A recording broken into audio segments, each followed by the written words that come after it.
Good morning, I'm Aziff. You're watching Morning Headlines and it's the 9th of April.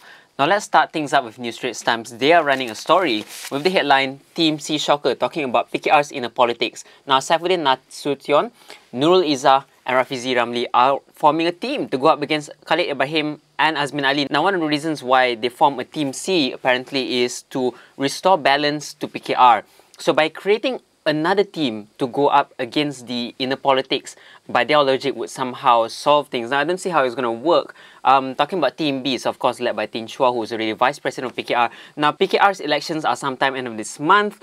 I'm not sure how creating more factions within PKR will help things, especially given that the party already has a lot of infights, as it were.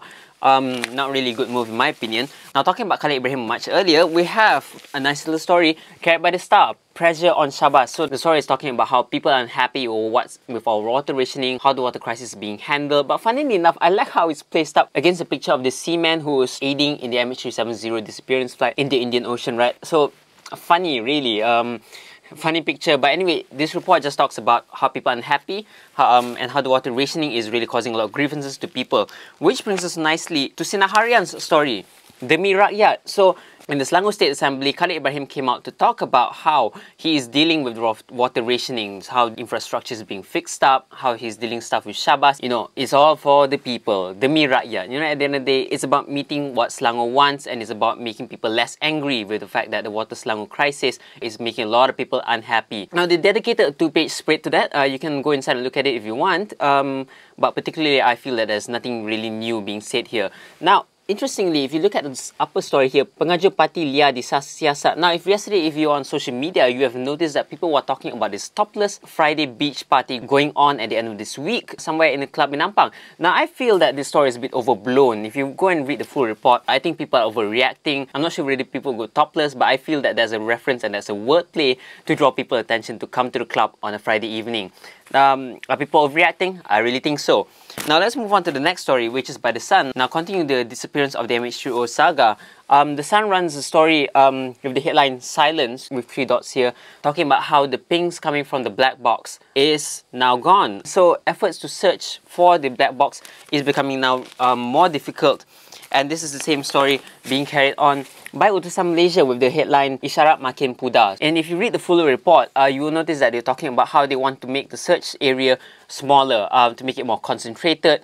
There's really nothing new to this story, especially we're now in the second phase of recovery. Now, most interestingly, I think I like this little picture up here. Now, these 2 colourful men being arrested with the headline Fakta Orang-Orang Papa 1977 akan disemak semula. Now, they're talking about how people out there collecting donations, collecting money on the streets. I think it's more of a case of public image than anything else. Interestingly, why this photo, right? And there's a nice little story on this headbar here. Professor Dakwa Rakam Image Pari. Now, I'm not sure whether Utusan is going down the tabloid route, but quite a funny story to make the front page there. Which brings us on to the real tabloid, Harian Metro. Now, Harian Metro is taking, as usual, is entirely different route. And you have the headline there, Long Lai Dirayu Alina. This story is talking about how a man is apparently tricked by a woman who he met online. Now, after being embezzled 100,000 ringgit, he realized that his lover, who he met online, was actually an African man who is part of this love scheme. Now, I think as much as the headline is very sensationalist, I think what I like about the story is that if you go inside and read, they actually offer statistics on people who are actually cheated out of their monies online just because they thought they found the true love online. Now, be careful, really. I mean, I think what's most interesting also is another story carried by Harian Metro that is called Alasan 56 Pelajar Ponting. I'm not sure how that makes a worthy story, but actually it leads on nicely to a bigger story carried on by Berita Harian with their headline, Gangster Remaja Meningkat. And so they offer stats here saying how the cases of how teenagers being involved in crime are increasing, which is quite scary when you think about it, because it shows there's a lax in our form of education system. Are we doing enough for these kids?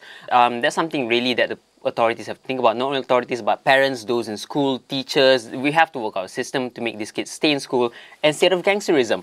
Now, talking about schools also as my final story, carried by the Malay Mail, sneaking into school is like child's play. Now, a few months ago, Malay Mail reporters went into schools to find out whether the security was working or not. Now, they decided to do this test run report again, and apparently it's proven right. Malay male reporters walk into schools, and the guards didn't really stop them. I think they did during lunch hour, but again, this also begs the question of whether the safety in schools are being really upkept by the school authorities. And I think with these cases of kidnappings and abductions, we really have to look into this sort of issue. So really, it's everyone's responsibility to work on, how we're going to deal with this issue, right? So that's all I have for you this morning. I'm Aziff. You're watching Morning Headlines for BFM 89.9.